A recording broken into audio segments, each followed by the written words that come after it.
Peace, HHDG. We are on another episode of HHDG Media, the podcast. As always, this is made possible through our company, HHDG Media Inc., which consists of our 5 owners, Skelly Top, Rock Vader KB, The Mayor, T. Smith, and myself, Wiki. As you can see on the bottom banner, you can go to our website and check out the latest music we put up there, past written interviews, our merchandise, and upcoming events. As always, big shout out to everyone that tunes in through our YouTube channel, as well as our Facebook group, HHDG. For tonight, we have a producer who, I was just saying before we started, has a great blend of soul and the cinematic feel with his production. And he has, worked with some really talented MCs throughout its entire catalog.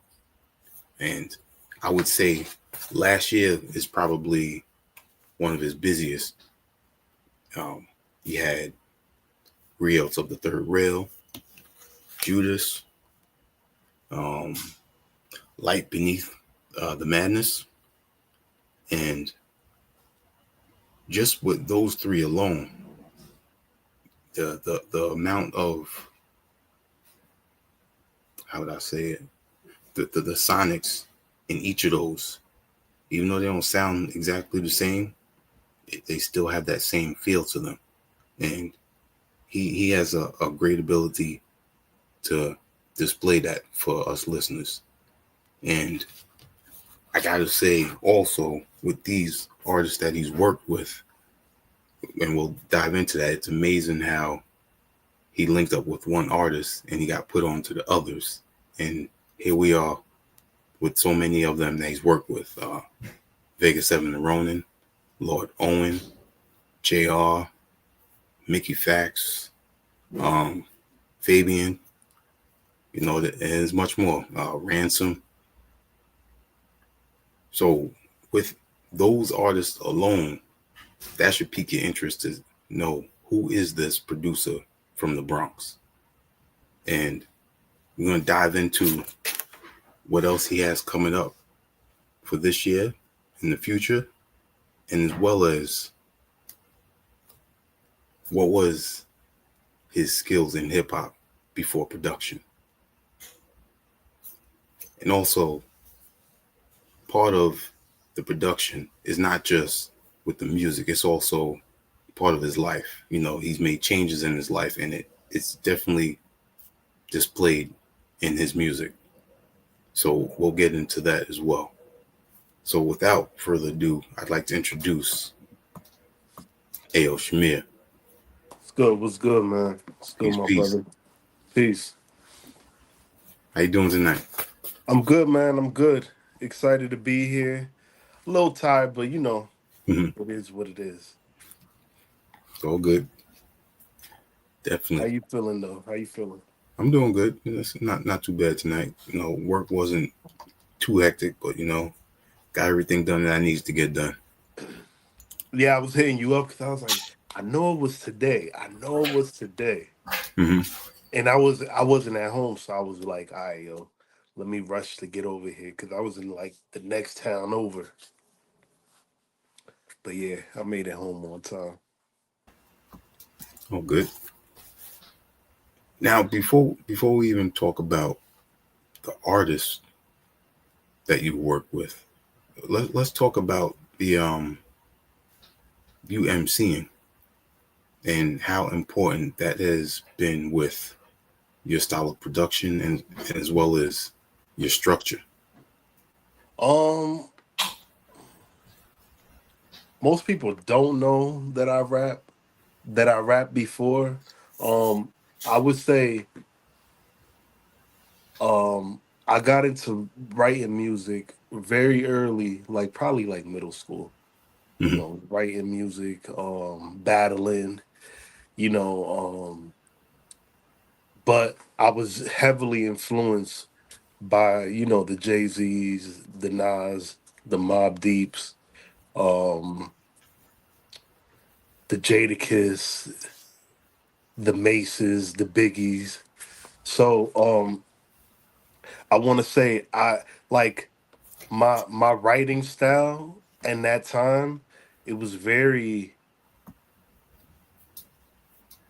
it was very moody, like Joe Budden's, like it's a mood, Okay. like very introspective, very emotional. So it kind of how can you say, it reflects on my beat making too. So it was very like, if you know the mood music series, then you Yeah. know that the type of beats. Then yeah, so it was Yeah. like that, I would say. Okay. All right. Cool. Cool. And it's amazing that you say that because you transcended that into production almost seamlessly from the Yeah, MCing to the sounding and production. yeah, man. It I mean, like, one of the reasons I started producing was really because I needed beats.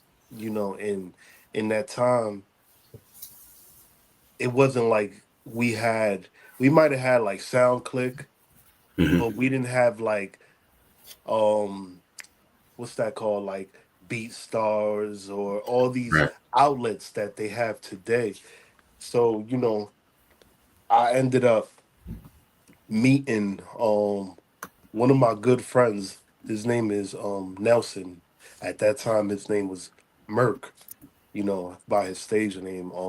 He made, like, I was rapping, but I was sitting next to him watching him make my beats, and I started picking it up visually, and I was like, what the heck he doing? But I'm paying attention, and I'm like, I picked it up, the skill, like, without knowing. Oh, you a good learner. And but I was also picking up engineering too, just watching. Ah, okay. So that's kind of where I want to say it started, Hmm. you know, me learning while I was like, I was being introduced to the production while I was being a rapper at the time. Okay. When you were heavily into MCing, what was the overall type of music and sound that you were rhyming over as well? It was very soulful, Hmm. um, very soulful. You know, I feel like it was stuff like you could hear Joe on Ransom, maybe Kanye West, Jay-Z. It was really like I want to say the blueprint is like that bass of my soulful sound, Okay. like Song Cry, Mama Loves Me, Hmm. you know, what's it called? Like Breathe Easy, you know, what's the other one? I'm trying to think. Somehow, some way, soon you understand those, those type of records. But Yeah. then like um we got like Jadakiss Still Feel Me, stuff like that too. So like I grabbed from all these rappers, but at the time I wasn't even paying attention to producers. I was only paying attention to their soundscape. I started really like paying attention to producers a little later on. The only ones that I really paid attention to was really like Dre, um, Kanye, Just Blaze, like the ones with the a bigger name. But then I really started appreciating the producer once I decided that I'm become a producer. And it's interesting that you mentioned the Blueprint because that is a key album for Kanye West production. Yeah, And you have mentioned before how important his album 808 and Heartbreak is yeah, for you when you decided to go into production. yeah, yeah. 808. Man, 808 is important because that's when I really seen like Blueprint and 808, that era right there is like Blueprint's like the introduction. 808 is like, yo, I want to do this. So when I was listening to 808, I was like, what the heck is going it just it sounded so different to me, but it was like a lot of people didn't like it, but I knew where the future was going at that time, at that moment. And I started telling myself, I'm gonna start um composing these beats, doing this, trying these drums. Cause it made me what I realized was there's no rules to this, because Kanye was definitely rapping on all these other albums, and then he just Yeah, come out and do this. And I was like, yeah, there's no rules to this. I'm about to do this, and that's when I got into my experimental bag, and it allowed me to grow though, because I remember at that time I had seen something with Ye saying that yo he used to make 6 beats a day, so I was making 6 beats a day, and just got you. locking in. And today is not like that, but today is more like I pick quality over quantity, so but them 6 days, them reps of 6 beats a day helped me for a long time. That's important. Mm.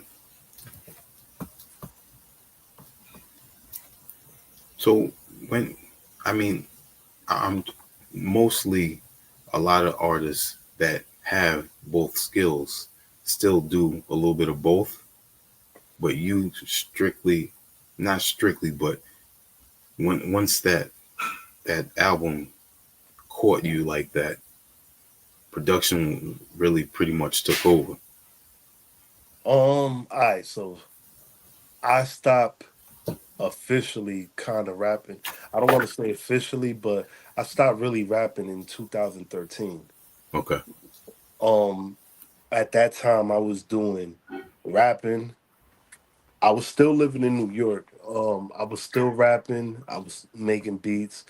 I was doing videography and photography. Okay. And Nice. I remember uh, older a OG told me, he was like, "Yo, man, you a jack of all trades." He was like, "Pick a hat and perfect it." Mm, And I said, "Yo, like, I don't." And when I think about it in hindsight, I don't regret it. But I said I'm gonna pick production yeah. and and really hone in on it, because I felt like there was so many rappers, but not enough producers. So sometimes I get the itch to rap, and like um even when I don't rap and I talk to an artist and I give them like, yo man, this is the hook, blah blah, right here, or this, let's go with this topic right here. They Hmm. might not necessarily think about a topic, and I'll be like, this is a topic right here, and lay it out. Now they have like a better sense of how to attack a record. Okay. So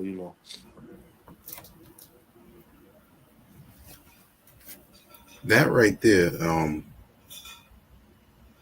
is definitely something that you gain from it, from experience. And I don't think enough people put enough appreciation and thought into honing that type of skill, because they're so quick to be able to want to put the music out. And here you were absorbing and then putting forth what you were witnessing and learning. And then here you are, you have that mindset to put it into the production, and then also be able to have a certain synergy with the MCs that you work with to give them a particular sound that definitely has been, working for MC producer. Yeah, yeah, Now, yeah. growing up go ahead, you want to say something? Nah, nah, nah. Oh, I'm listening. I was gonna say. So you grew up in the Bronx. Correct me if I'm wrong. Gun Hill Road. I grew up in the Bronx, Gun Hill. Mm, So I've lived everywhere, right? okay. Listen, we moved a lot. I'm from the Bronx. I moved. We the first time we left the Bronx, I was 8. Then we moved to where I'm at now, Springfield. Hmm. Like no, well, Connecticut, very short Connecticut, and then to Mass, where we at now, and then at when I was like maybe like 18, I moved back to the Bronx and stayed there for like another 5 years or so, and then moved back here. Uh, So the Bronx is always home, but this place is home too. Like I know, like I always go back because my family's over there, my pop's still there, you know. But yeah, man. and how long have you known C4? C4, um, damn, I want to say 2020, maybe 5 years, maybe All five right, years, something like that. Dang, I I want to say, damn, it might be longer than that. I'm tripping. It might be longer than that, but because I remember the project that the two you did was it 48 hours that came out in 2021. that came out 2021. But we were working on music before that, so I Hmm. think it might be longer than that. It's Okay. longer than that. I'm pretty sure it's longer because my sons were very small when my sons are older now, and he's known them since they were like toddlers. Okay. Yeah, yeah. So it's like, all right, yeah, it's been a lot longer. So of the artists that you have worked with, who is the one that you've known the longest? Is it aside from C4? Is it JR? Um, yeah, C4 and JR, C4 and JR. Yeah, C4 and JR I've known the longest. It's And I amazing. started working with both of them around the same time. Um, yeah, like around the same time. And then I would say it's Fabian. Oh, Fabian. Okay.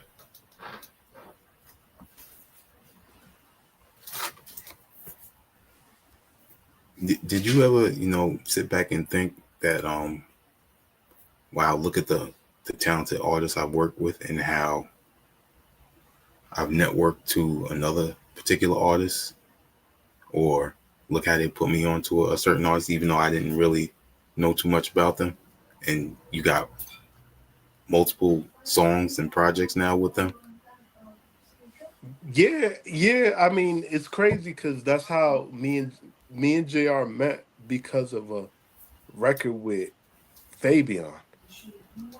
So Fabian had this record um that ended up on Broken Easel. It was supposed to be on Fabian's album, but he was taking a while on it at the Mm. time, and Jr. asked him for it, and he said, "Yo, you know who Jr. is?" I knew who Jr. was, but I didn't know his name. You get what I mean? Cause Yeah, I'm a fan of Ransom, and I knew I heard him on 1%, and he's like, yeah, Jr. He's Ransom's artist, and then I heard him, and I said, oh, dude is nice. And I'm like, oh, I know who he is. And I hit him up, and he was like, oh, you made that? Yo, bro. And then then we just started chopping it up, and we started working right away. Nice. And it quickly, honestly, it quickly grew past music. Like so the synergy just was, the chemistry just flowed natural. Like we became friends. Hmm. Can't get any better than that. You have to sign this, Papa. You sign it over there? That's dope. Now, Daddy sign this one? growing up, Sign this one? sorry, based off your name and what I did my research on, you grew up in Islamic, and at some point, Okay, Ian? you had a change in your faith. Well, around what time did that happen, and did that have any effect with What's happening? the music that you were creating? So I never grew up Islamic. My dad was Islamic. Okay. As when I was younger, my dad actually grew up Christian. His parents, God bless their soul, they were ministers, like pastors and Oh, evangelists okay. and stuff. So for me, um, Pressure yourself. I didn't I didn't really grow up in a religious home at all.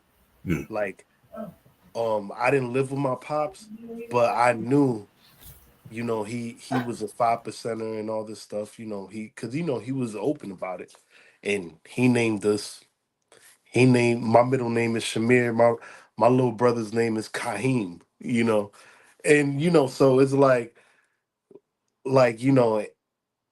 we would we talked about it, but I didn't. But I also knew, like, all I correlated at that time when I was young, that my dad don't eat pork. He don't do certain things, this and that.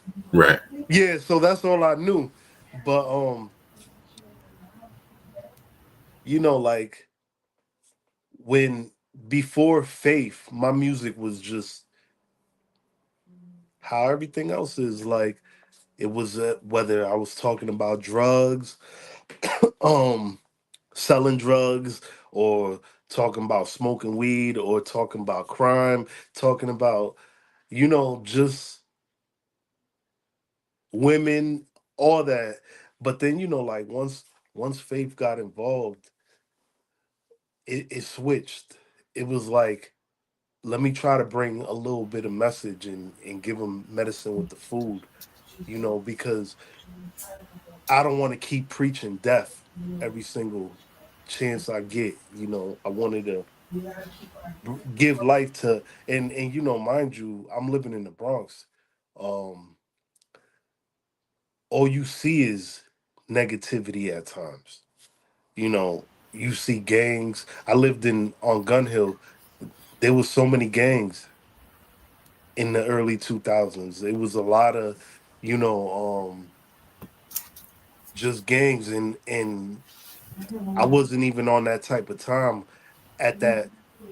I was never on the type of time for gangs. I was always on the type of time, like, a man need to have his own mind, and do what he got to do. But but I was always friends with those type of people. It was crazy. Cause that was in my That's environment. yeah. I was gonna say it's what's around you. There's no way Yeah. around it. Yeah, exactly. Exactly. But cause I was always the type of person, even when I wasn't saved, I'll be like, bro, you should not be doing that.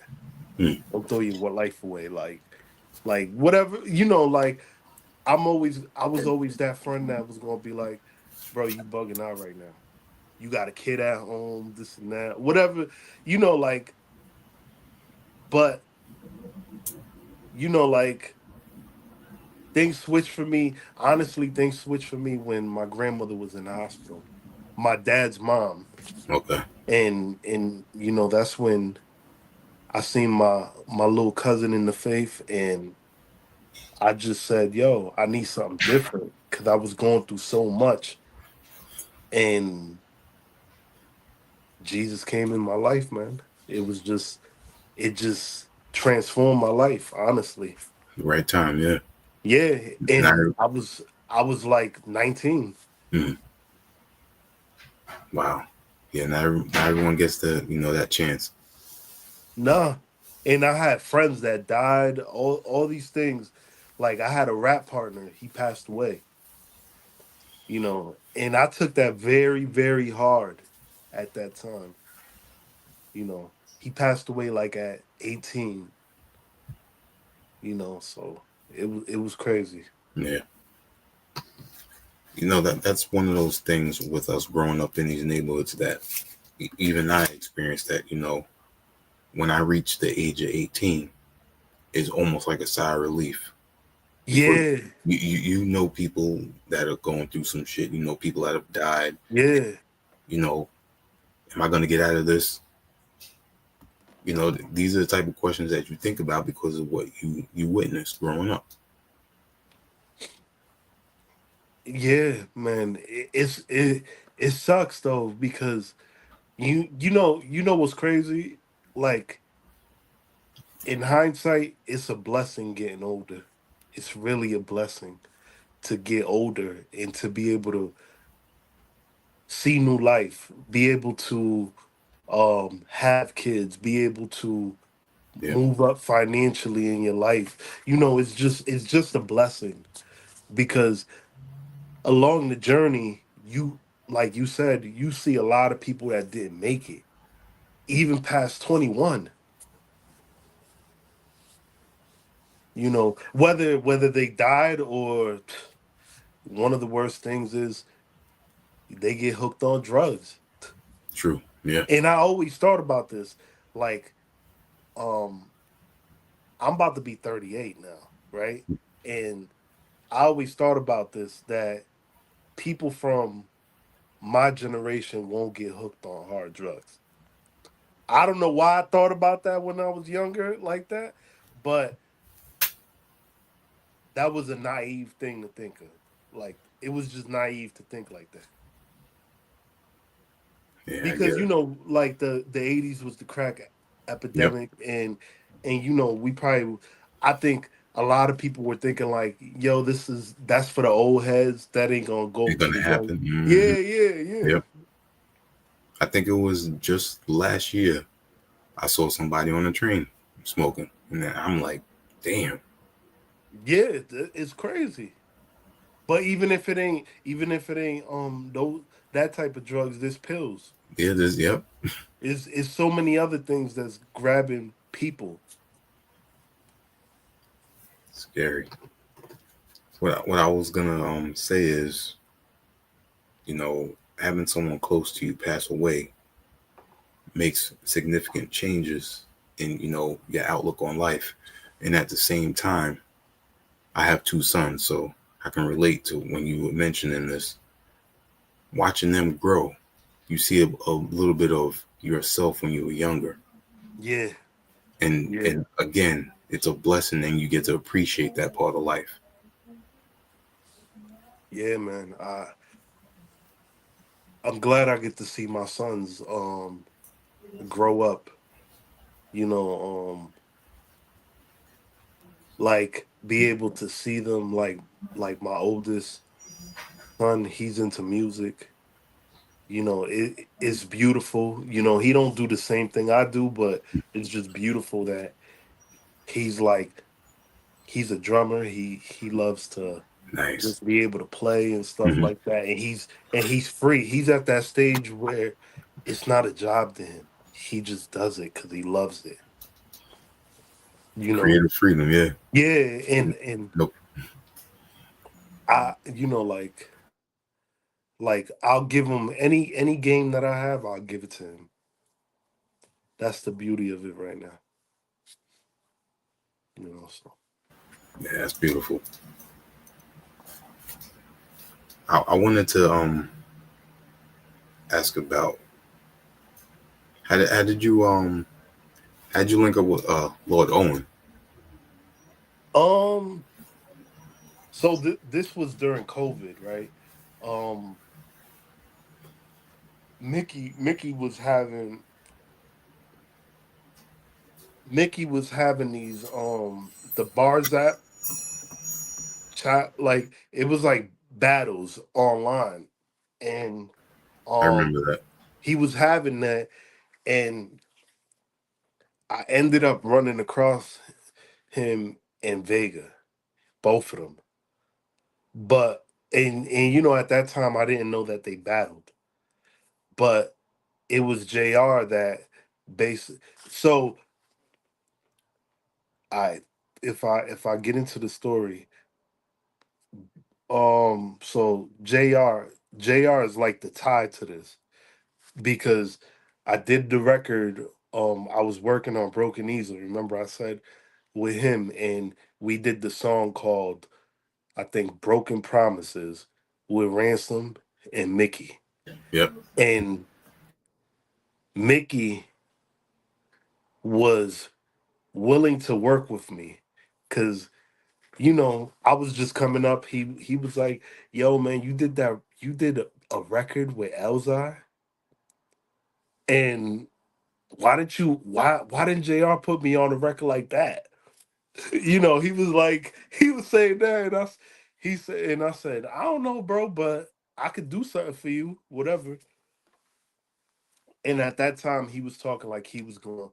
You could tell that he was gonna start this, like he was trying to transition out of rap at the Hmm. moment, and he was starting this bars thing and pendulum. So, um, like I sent him a few beats, didn't really hear nothing, and then um, what's it called?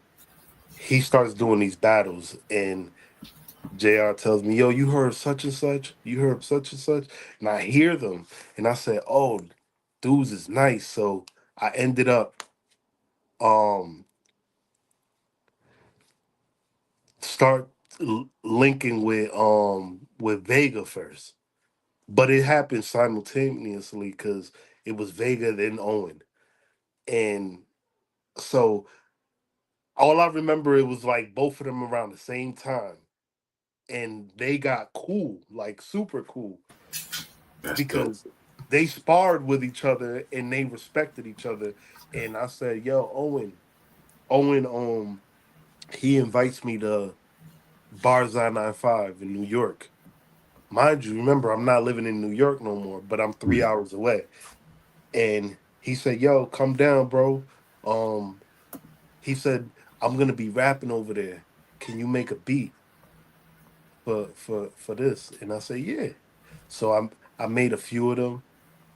I made like two or three. He picked the third one, and he said, "Come down, bro. You're gonna be able to meet Mickey. He's gonna be down here in Sorry the Kid and Vega." So I Another said, dope "Bet." artist.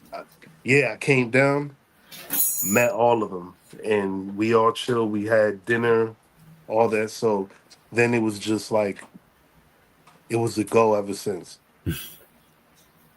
We got the build.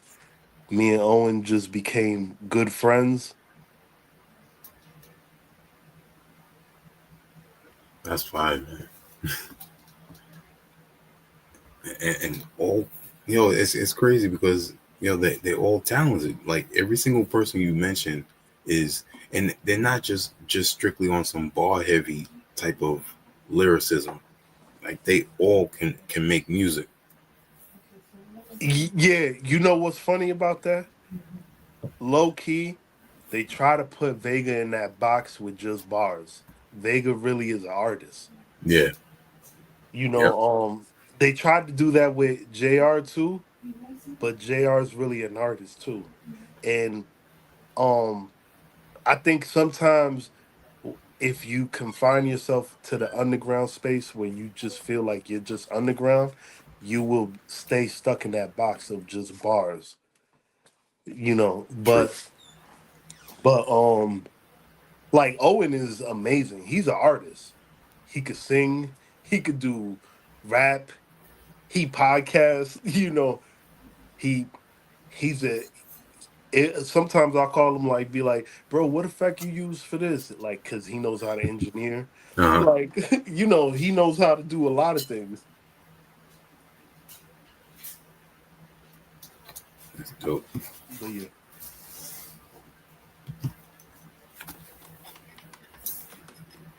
I wanted to I'm gonna play one of those tracks from the Broken Easel later, but for now, you mentioned Mickey Fax. That's wow.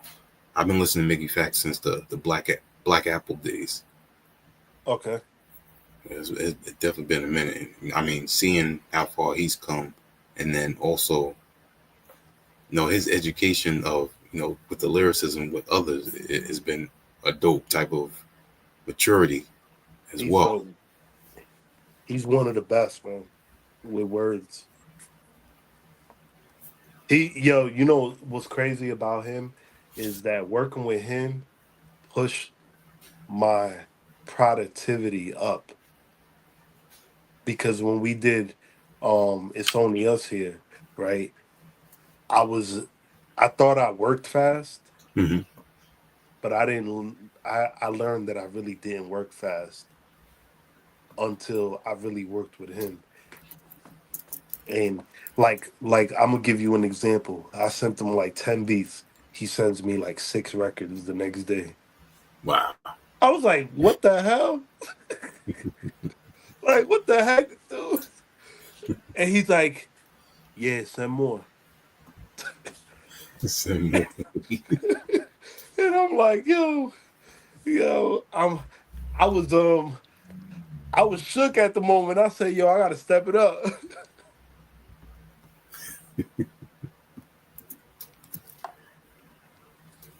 Oh man. Let's play what track was it?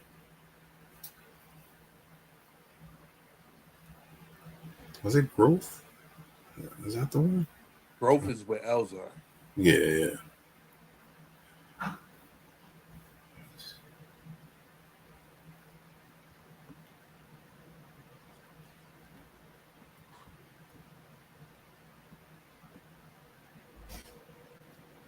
Hold on. I get back to that.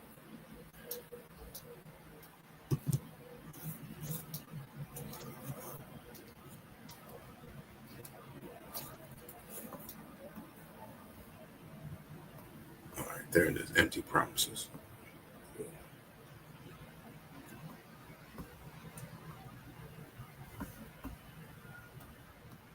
Put that up so everybody can see it real quick.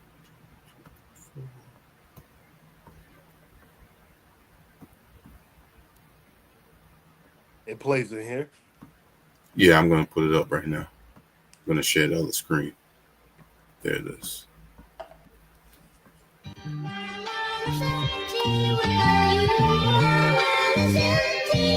Yeah.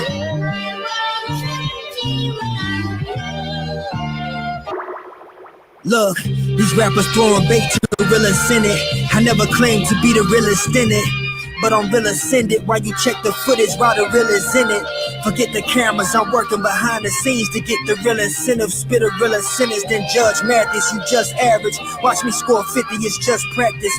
Got a lot of questions, but it's harder to trust answers. I go against the grain, I get sharper through rough patches. Now a clutch master, I'm like Rich Paul, but spit raw. If they playing games, I give them jigsaw. Cause it's a lot of niggas stagnant, but too prideful to admit flaw. When blind leading blind, you destined to see a pitfall or get lost. I'm crisscross, fit to play the back. This shit like Mayor Pack, the main attract. Lyrics like movies, I spit through Betamax. I play to win, y'all niggas play for stats. Whoever thought that I get paid to rap? It's crazy. I need your strength, your tender touch. I need all of my Why put your trust in these lost niggas to lead the children? Why? I'm bonded by the street politics that should free civilians. We the villains, swinging like Peter Quillen for deeper Dylan. So I should lighten up like Serena Williams to see some millions. See the brilliance, shorty from Crenshaw, but the we Brazilian, sweet pavilion. Always inspired by when I see resilience. Don't need a beat for me to seek some billions. Reptilian or just a street chameleon. You leave if you believe he's willing. A snake bite can only lead to killings. A king's beheaded for his measly shillings. Blood up on the creasing ceiling. I write with heart so I can reach your feelings. I light the dark on every beat that's thrilling. Save all of the beef for grilling. Say that you just a fraud if nobody legitimized you. Mama said, if the shoe don't fit, then better resize you. I'll oblige you. Put my hand on your shoulder and sit beside you. No matter how good you are, there's somebody to criticize you. Real shit. I need your strength, your tender touch. I need all of my Smicky. Empty promises turn to deep commitments. Plenty colleges follow when I was speaking gifted. Fendi wallet and trousers, I spent the least to get it. 20,000 for shopping, I went to sleep indifferent. I keep the receipt enlisted as my unique equipment. Write it off on taxes, a sweet fulfillment, I think it's brilliant. Yeah, other races do it, they get rich. Cop a title while they laugh at our horror like it's Chris Rocket Spiral. I ziplock my vinyl and keep it fresh for my next hip-hop recital. While my TikTok is viral off the shit I recycle on the mic. I'm writing proper mixed with punches like a licensed boxer trying to fight with Oscar De La Hoya. Get a lawyer for you, place a safe call. Funny how sinners can hate Saul, but praise Paul. We wage war on fake frauds who hate more. Yeah, I'm thinking about fucking the game up. I'm Jake Paul. And no, we never intended to be the muses to the world's most popular music. Just got a feel for that shit. Us babyface savages is already born notorious and ready to die and cute enough for album covers. The stalk brings us wrapped in rags and parental advisory stickers. So here I am, God, a sacrifice for the culture, ready for my soul's release date,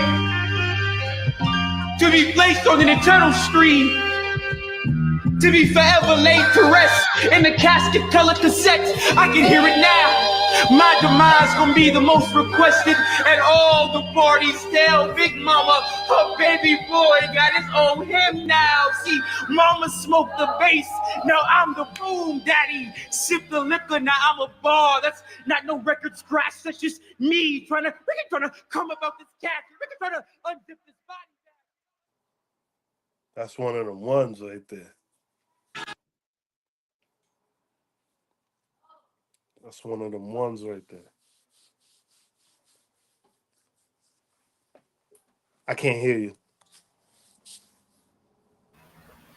I was saying the track, I was Empty Promises off of Broken Easel. I put the link in the comments for those. Go check that out. I said Broken Promises. That was the other record. Empty Promises, yeah. I always get them mixed up. Now, how was it working with Mickey when you did the It's Only Us Here? That was, I think that came out like 2022. It was really dope. It was a very, very different workflow, because Mickey's really picky. And he works fast. Like, so I'll send a beat, he'll be like, nah, yeah, nah. Like, so what I'll do is I'll just I'll go live. And I started doing that, like going live, and then guys start being like, yo, hold that for me. Or they text me, oh, bro, right there, that's the one right there. You know, just like that. Because, you know, like,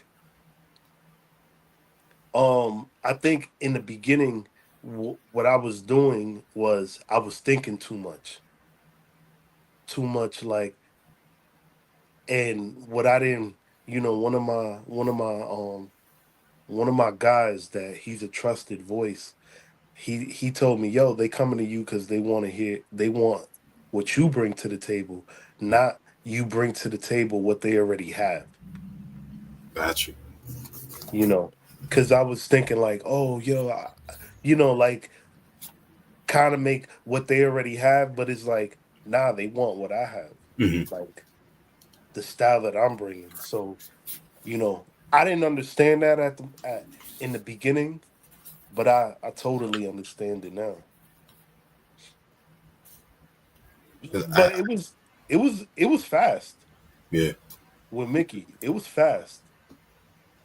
it was fast and it was tough in the sense of adjusting to that speed, and then we did a promo run, a promo tour run. That was fun. That was fun. We went to Hot 97, Barzan 5. Nice. Just we was going through like a promo release tour, like, so it was fun.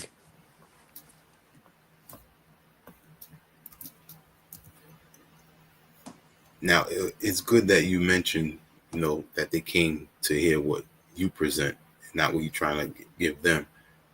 Um, Early on in your career, and I don't find anything wrong with it when you're trying to find, your sound. But I know on YouTube there was a time where you put type of beats, like certain Hmm. type of beats, and how did you slowly get out of not always doing that? Because you gave a great example right there with what your friend said to you. So I'm gonna be real with you. I had that sound. Like, let's say it was Griselda, right? I had that sound. I only did it for YouTube because Okay. YouTube is a different entity. Hmm. For marketing, you gotta do stuff like so. Say if I make an R&B record, I gotta put like uh somebody type beat, right? Uh-huh. Because it's YouTube, you can't just name it because you want to attract artists that are looking for a type beat. I So, understand.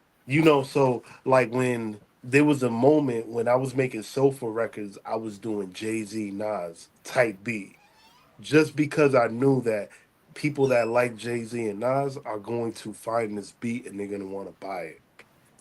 So that was the whole idea of it, because a lot of those records, so some of those some of those records that was on YouTube made it on albums at that moment.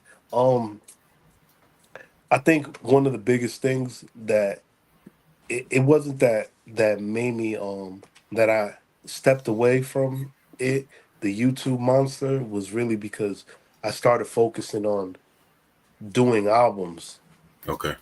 So because to feed the YouTube monster, you got to be like constant for the algorithm to change. It's very it's just like any platform that you upload on. For you to be seen, you have to constantly post. Yep. Work with the algorithms, get noticed. I get it. And then around that time, you also, as you mentioned, you're working on albums, but you got all these artists now that you have, you know, that are. It's almost like y'all are a group, a family. The Yeah. way y'all connect. So there's always someone that's willing to set up shop and start putting in work for a project. And then that was, I think, when did Beautiful Art was 2023. Well, you I said mean, what? not Beautiful Art, Ignorant Art. Sorry, Yeah, Ignorant Art. ignorant Yeah, art. yeah. Yeah, 2023. Yup. Amazing That album there. that's one of my favorite. So I this was that album was the first. So that album was the first album that I did where I actually mixed it and mastered it by myself Nice. and laid out the track listing and the transitions. So that was like trial and error, that Hmm. album for me. And then once I got the confidence after that, once I did that, I got the confidence to do every other album like that, because Shadow in the Shade with JR show when I did that album with him, um I was learning from him because JR, he's a producer too, so Hmm. he knows how to structure songs to flow into each other. So I say, yo, I want the music to feel like it's a movie, like scenes. And I was seeing him do that, and he was showing me one day. He was like, "Yo, just put all the music that we have on Apple, like on iTunes, and then Ah, just make a playlist and start working with each song. Like, yo, this one sounds like this. It should be right here. Try different like different titles being on number one. This one's number three. This one's try different ones. And I'm like, I started doing that, and mhm.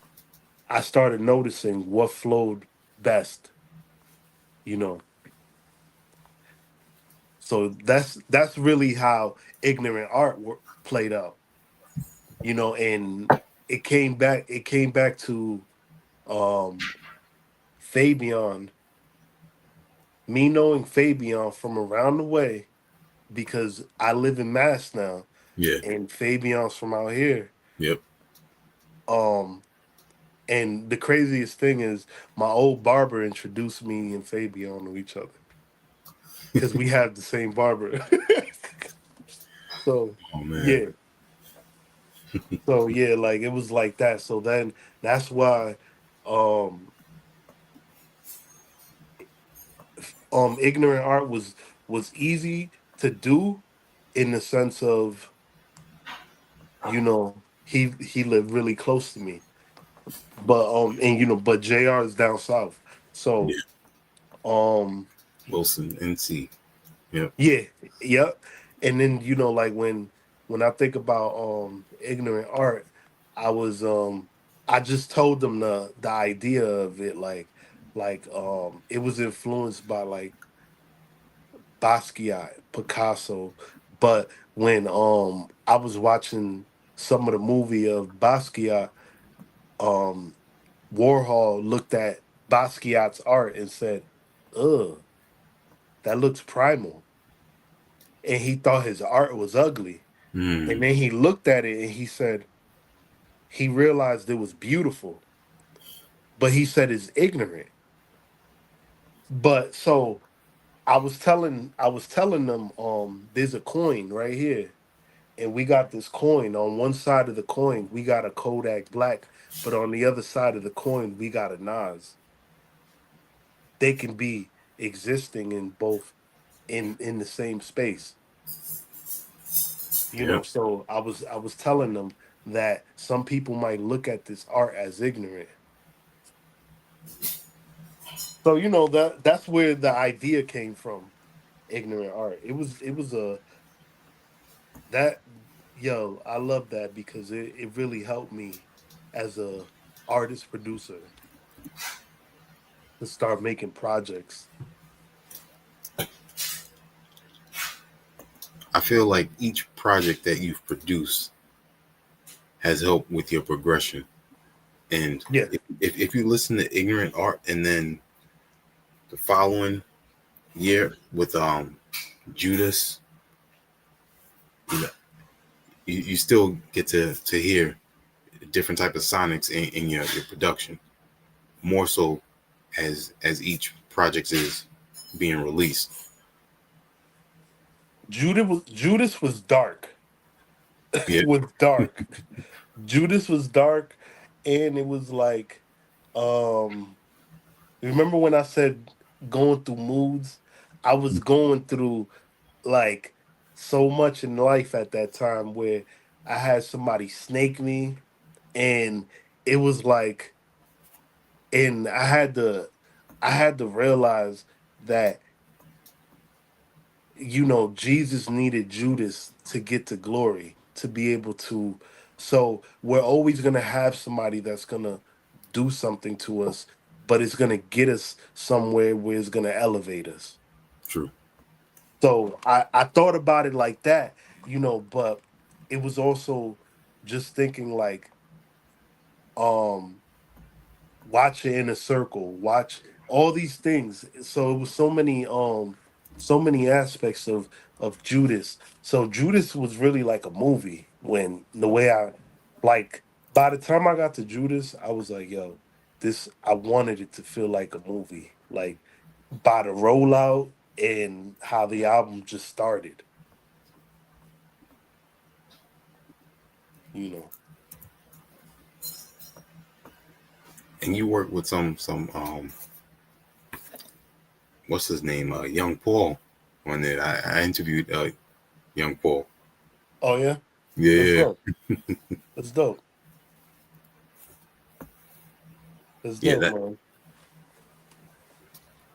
I like how that project came together. Did you get to work in person with the majority of the people, the MCs on it? No, no, because everybody's spread out. Hmm. So what happened was with this project and a lot of the projects, since everybody's so spread out, they just mail their verses in.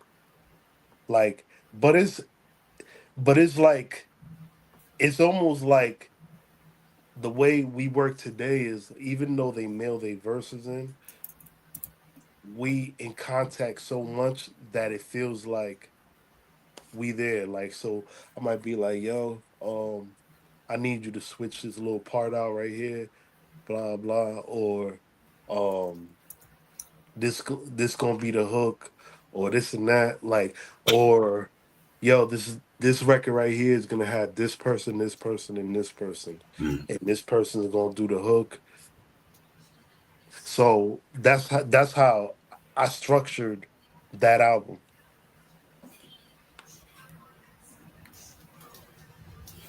Who did the artwork on that one?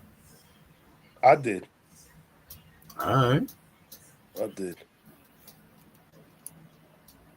yeah, man.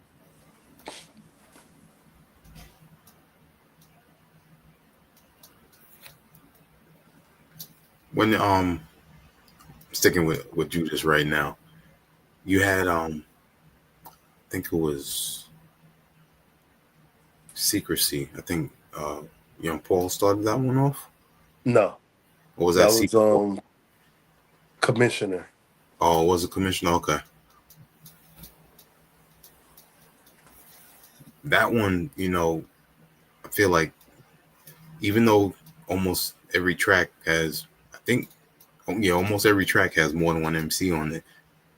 That's the one that always catches me. Secrecy, part two. Oh, part two. Yeah, that Yeah, starts with that's Young the one I Paul. meant. Yeah, sorry. Part two, yeah, because it's part one and two. Yeah, Part two starts with Young Paul, and then I think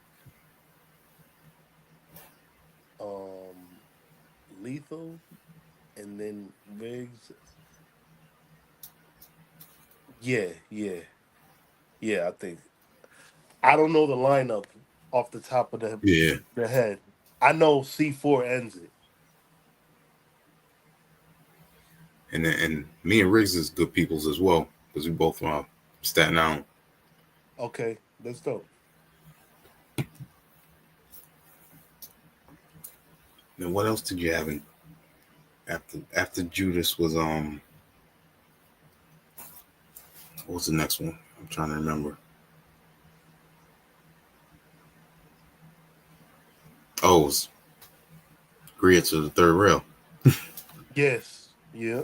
Actually, hold on a second. I got that Bars Over BS version. Oh yeah, you got that one. Okay, that's I love that cover.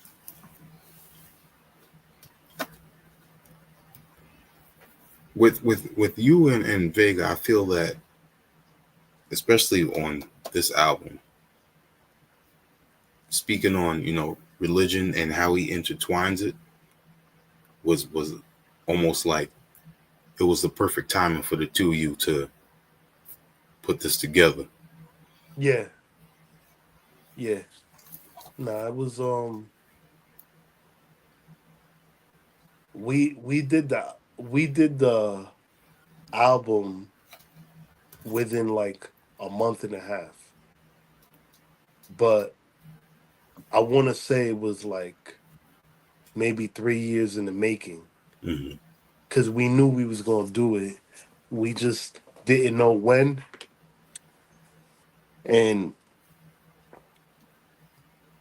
we were um we were just so tied up with what we were doing separately but Mhm. we always would say, "Yo, we gonna do this, this, and this," and then we just locked in, and it just happened.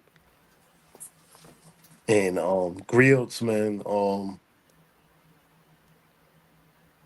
the, just the inspiration of griots was really the last poets. You know, I was listening to the last poets vinyl, and he was on the phone with me because I was going through samples, and I said, "Yo, this is what I'm building the whole album around right Okay. here, last poets." And we just started talking about it, and we just said like we wanted it to feel like Queens and the Bronx meet. Ah, okay. So we just, yo, it was like, it was kind of like, yo, I say, yo, you had all your other albums, but I want this album to feel like you're Illmatic, like Mm, it was written. I could see that. Yep. And let me put up the original artwork because being that you talking about Queens and Bronx connecting, what better way with a subway scene? Yep, man, that cover is so iconic.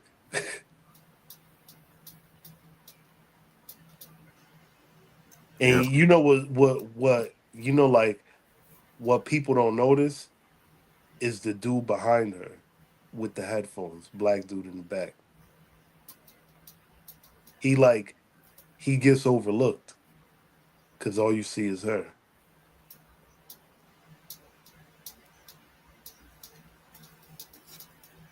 And we kind of wanted to, like, sometimes the black musician gets overlooked.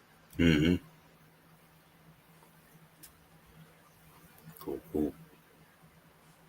You know, part of it is I'm not sure if everyone knows what a griot is, but being that you put that forth in there, they travel with music, and then music is a story, has a theme Yeah, to it, and that transpires wherever they go. So having the black man in the back like that with the headphones and then with the title and yeah, everything, and the whole third rail with the train. yeah, yeah. You get it though. You get it. Yep, that's dope.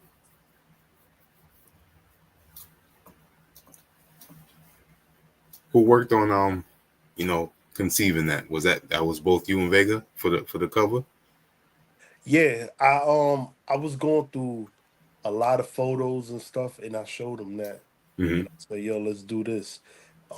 So he just said to me, "Yo, man, put a red strip on the side," because he told so my guy Precise, he put a red strip on it, and it was like influence. You remember how Doom had the orange strip going across? I think it was Oh Mad yeah. Villain, Yep. and I say, "Yo, that looks fire." He told me, "Yo, put a red strip." So I seen it and I said, "Oh, this is fire."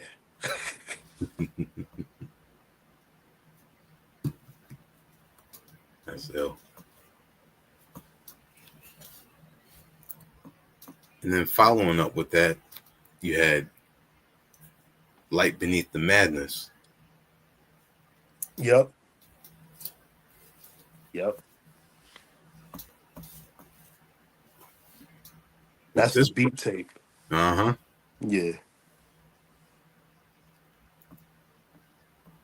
What made you wanna after having so many artists, blessing your production, let me just showcase, my production on this and make it cinematic. Um,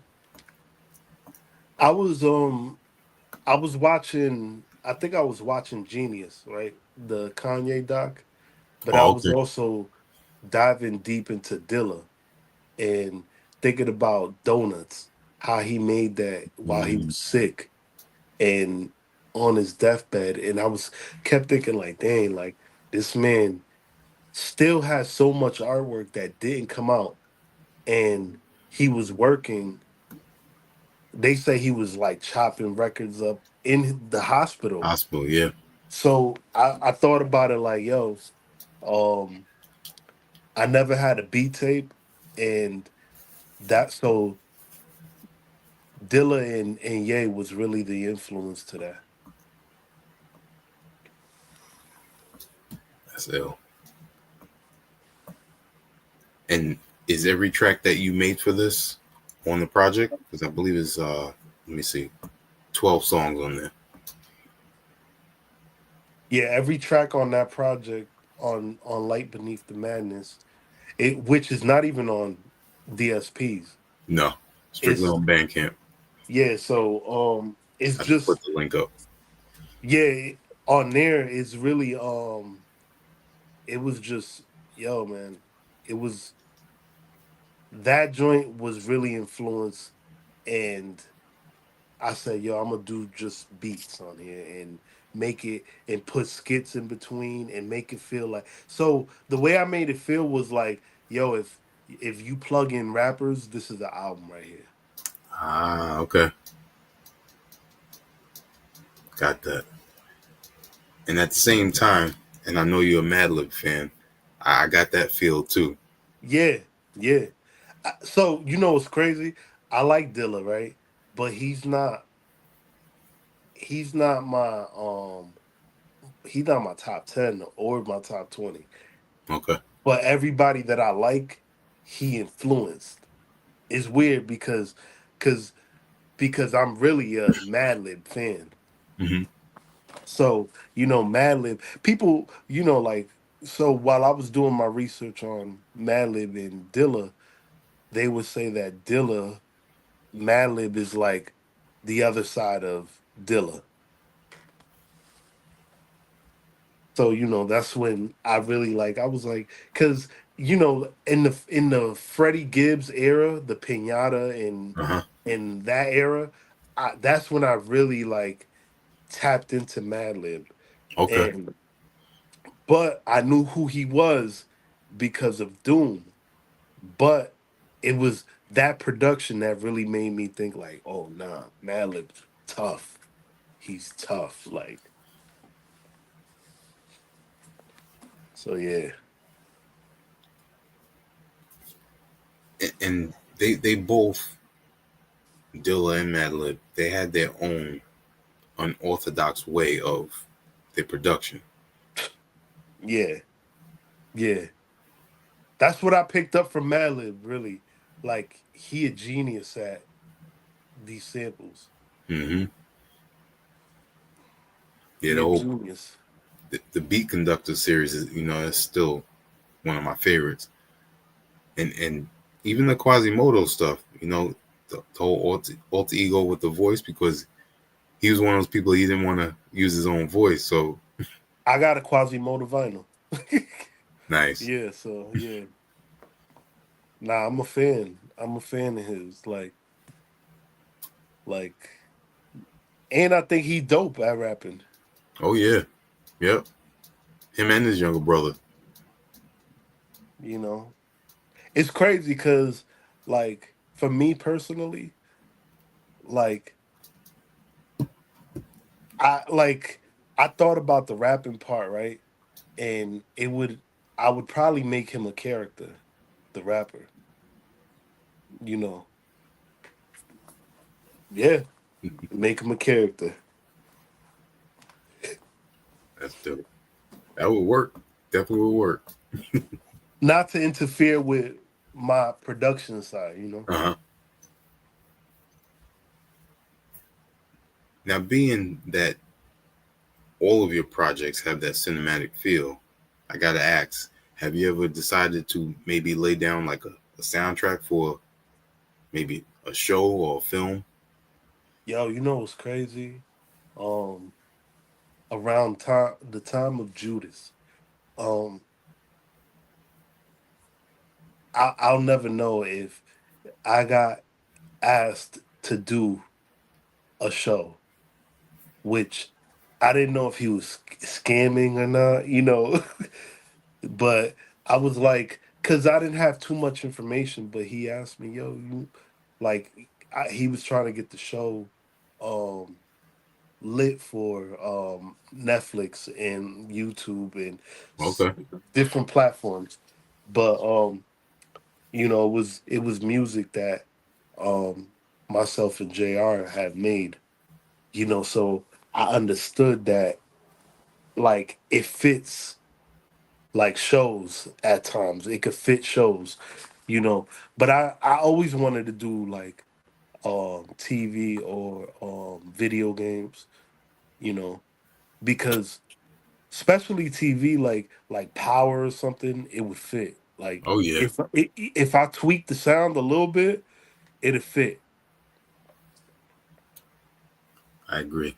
Um, one of the tracks that stands out to me that I think that would fit on Light Beneath the Madness is the Walt Disney track, Yeah, because you not only have different layers, but the transitions and the way that the whole style yeah. changes. Like you said, you're a mood type of person with your production, and that's a true example You know of what's crazy about Light Beneath the Madness? I did that project in a week. I wow. said, yo, I did that project in a week and I didn't make the records like rappers were supposed to rap on it, even though I knew they could rap on it. Hmm. So I didn't put no structure. I just went in there and just was making it. Like, cause I was listening to, like, I don't really listen to other producers, but I was listening like how Madlib and Dilla, and even though Kanye never had a beat tape, um, and then people like Conductor, Hmm. he when he has a beat tape, he's just free. Yep. So I say, yo, let me be free. Like to where if I decided to put this on YouTube, it's literally like they just rapping for 7 minutes or whatever. and the chops is gonna switch at minute three, at the 3 minute mark. So yeah, it was like that. So I know Vega once mentioned that for Grievance of the Third Rail, he wanted to leave that album for his daughter, so to Yeah. say. So out of your whole catalog, what would be that one project for your children? Um, if I'm talking right now, it would probably be Judas. If I'm talking right now, but then like my sons, like I think everybody in my family, they favorite album might be um, damn, I don't know, cause my wife loves 48 Hours. Oh, okay. But then like my sons, they love like Judas and 99, you know. But then it really depends on their mood. But I would say if maybe 99. 99. Okay. Yeah, because my wife is on the intro, so yeah. I like the what was the remix on there that you did? Bunk Beds. Yeah, bunk beds. Yep. Yep. Yeah, bunk beds is fire. I think be, because of your music is how I got introduced to Q Flow. Yep.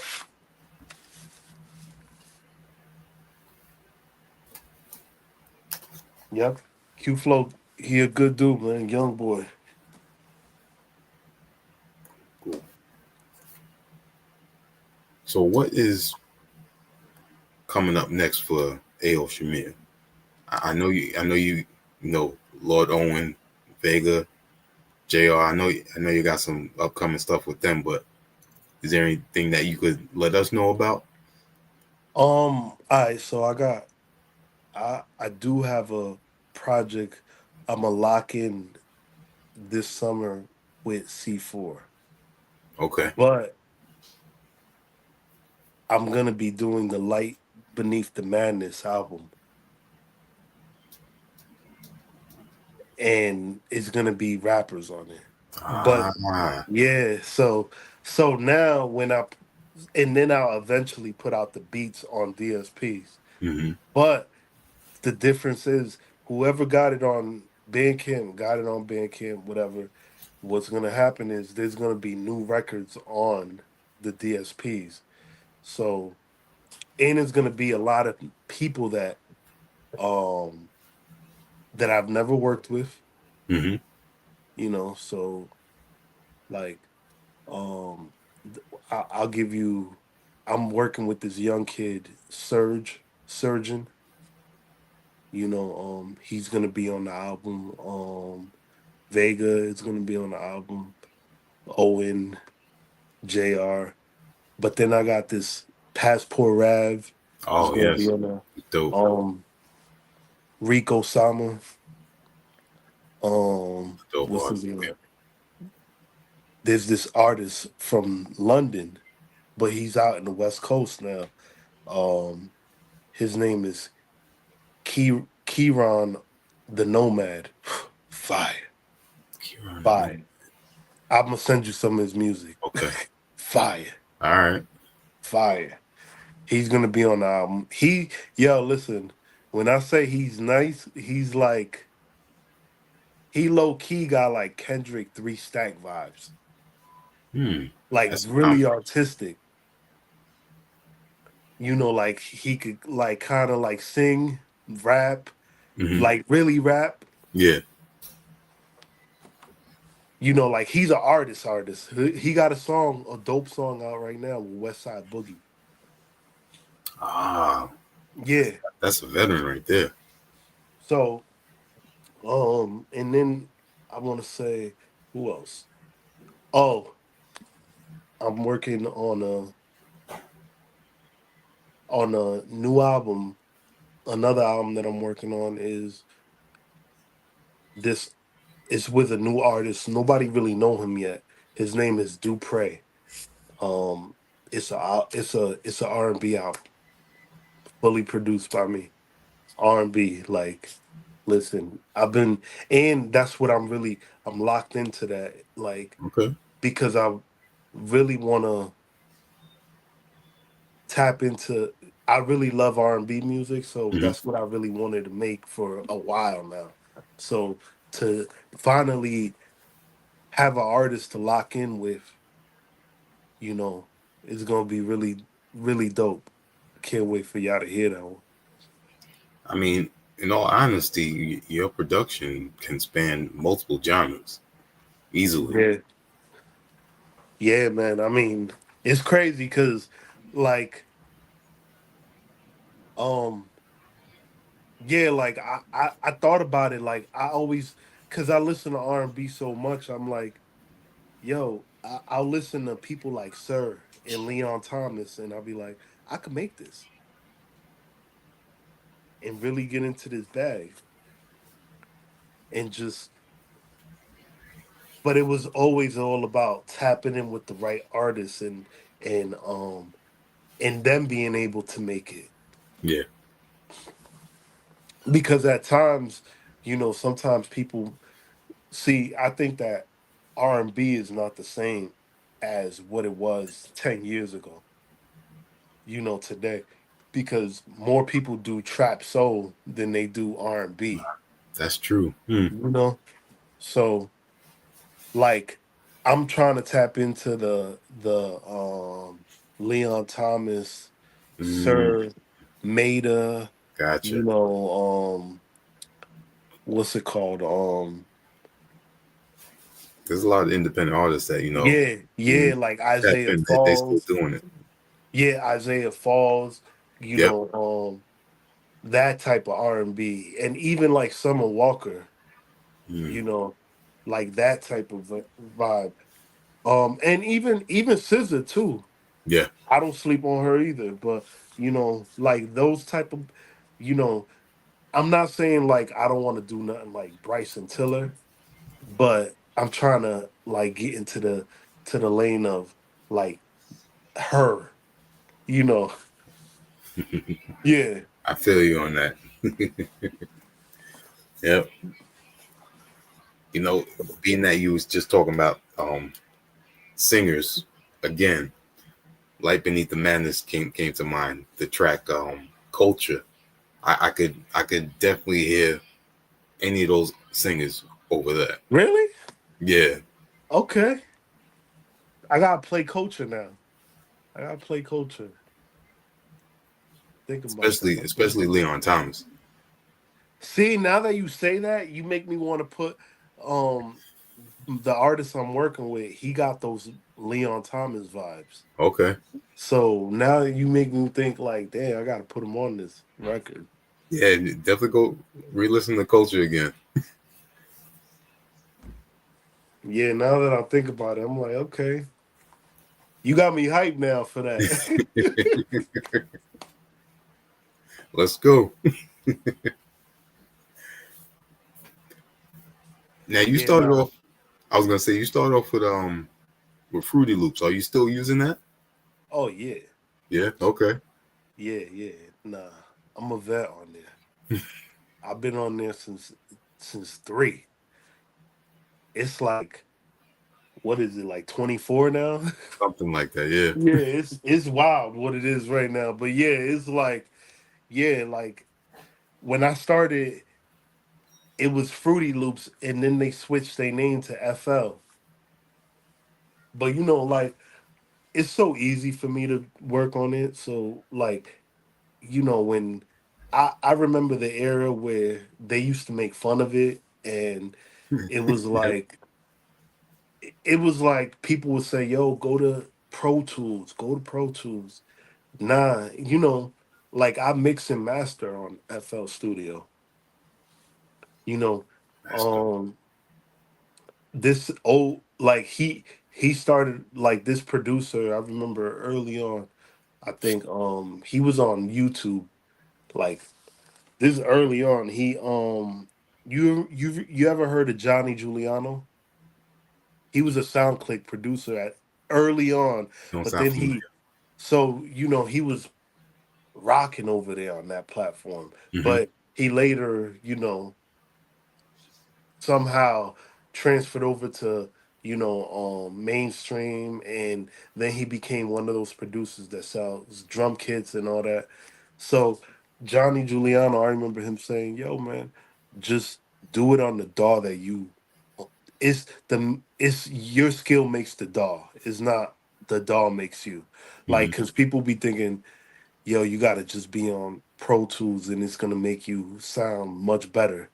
Nah, is what you do with Hmm. it. So, like I have all the same plugins that most people have, sometimes even more. And what other production equipment have you added to your repertoire? Over the years, I have um, I use a MIDI keyboard. It's a Akai Advanced 49. I used to have a small interface, but now I have like the eight channel Scarlett 18i20. I have an MK2 machine, Oh, okay. drum machine. I don't really use it like that. And then something that I do use a lot is my turntable. When I want to sample from vinyl, Yeah. I have it hooked up to whenever I sample, it goes straight into FL Studio. Nice. And it records right into the DAW. So I mean, it's super dope because sometimes I will find stuff that you're not gonna find on YouTube, or you're not gonna find. Like I could find like a Richard Pryor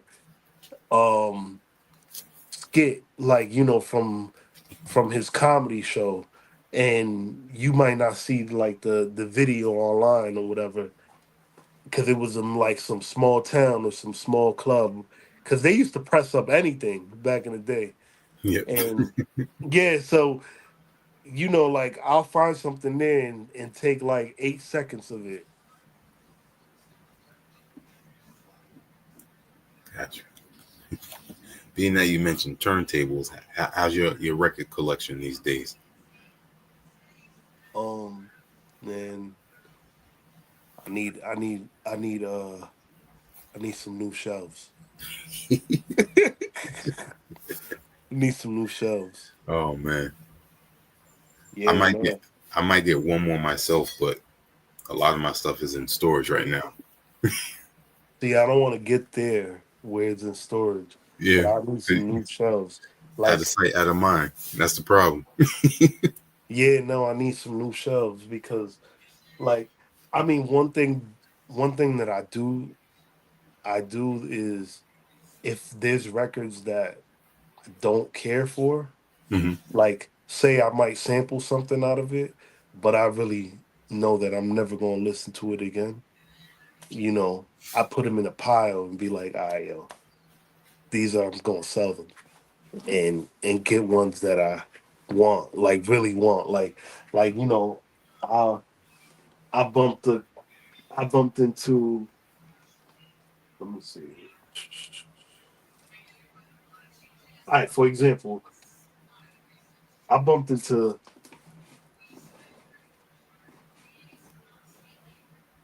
I had to get this.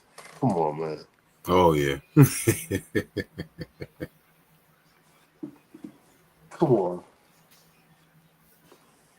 Yep. And I bumped into them by accident. But then I love this. Like so. But then like I got Life After Death. I bumped into that, or bump into like something that I'm gonna sample.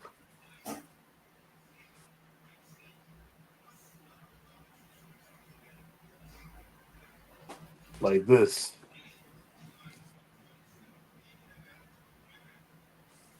Got Like, some gems on there. yeah, no, this got fire. This got fire. Like I got a pile of records that I'm supposed to sample, and it's like over 100. Ooh. Yeah,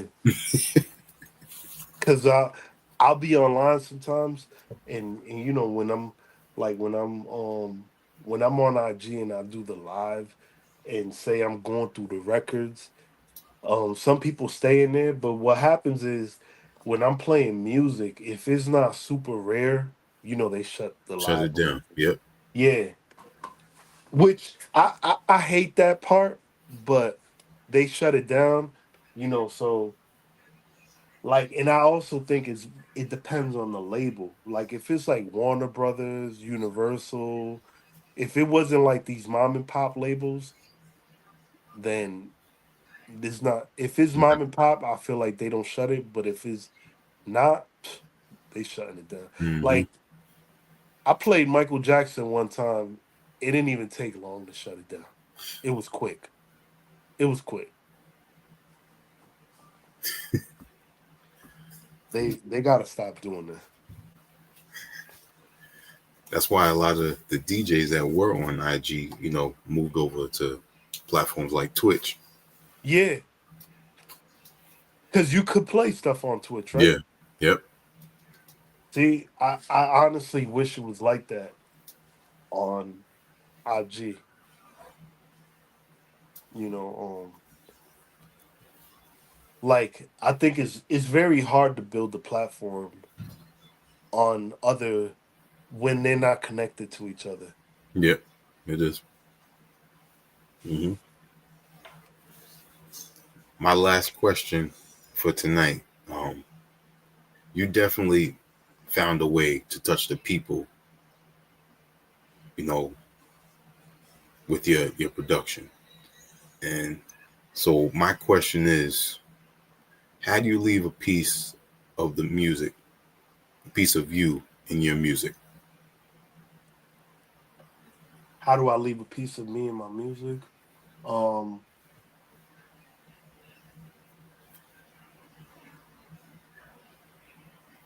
I think the way I leave a piece of my music is um it would be when you listen to that like whatever track it is, that was me at that moment. So if it was secrecy, in that moment I felt like the hurt and the betrayal, Mhm. you know. So I wanted to, and especially if it's on my album, like 90% of the time I came up with the concept. So I left that for you so you can know how I felt and what this track feels. So like secrecy, you know, like songs like Let It Go, like th- that's how I felt at the time. So, all my records, if I make a bright record or a record that feels real um lovey dovey, it's because I feel like that at that moment. Mhm. So I think I leave it. That's why I don't really try to force, like, I don't really try to force sounds, like try to be like, yo, let's make a club record right now, like, you know but because it's like I really got to be in that mode. Mhm. Like, for example, I do have records that are really upbeat, but people might not know. They don't know because sometimes it's too, like I said, um I was working on R&B records, but I didn't have the artist. So, like, I might have these upbeat records, but I just don't have the artist yet. I So, understand. but you get what I mean? So I have so many different types of feelings, but it just hasn't been discovered yet. Mhm. So yeah, man. Right time, right mind. Yep. Feel it. Ayo Shamir, definitely appreciate you taking the time to speak with us. Bronx repping, Springfield repping, got a dope catalog. I put Bandcamp in the comments for anyone Thank that's you, man. listening now or will listen in the future. He definitely has a sonically gifted range in his production, and I'm not the only one that has noticed it, and future fans will notice it as well. So, big salute to you. Thank you, man. Salute, man. Salute, brother. Before we go, let the people know where they can reach you and also give you shout outs. Hey, man, I want to shout out my family, my wife, my kids. I also want to shout out my brother C4, JR, Vega, Owen, everybody else, man. Also, give a shout out to you guys for having me on this platform and being able to just speak to you guys and build with you. Appreciate Um, you can find me on IG. It's at Ayo_Shamir, SHAMIR, and the same thing on TikTok at Ayo.SHAMIR.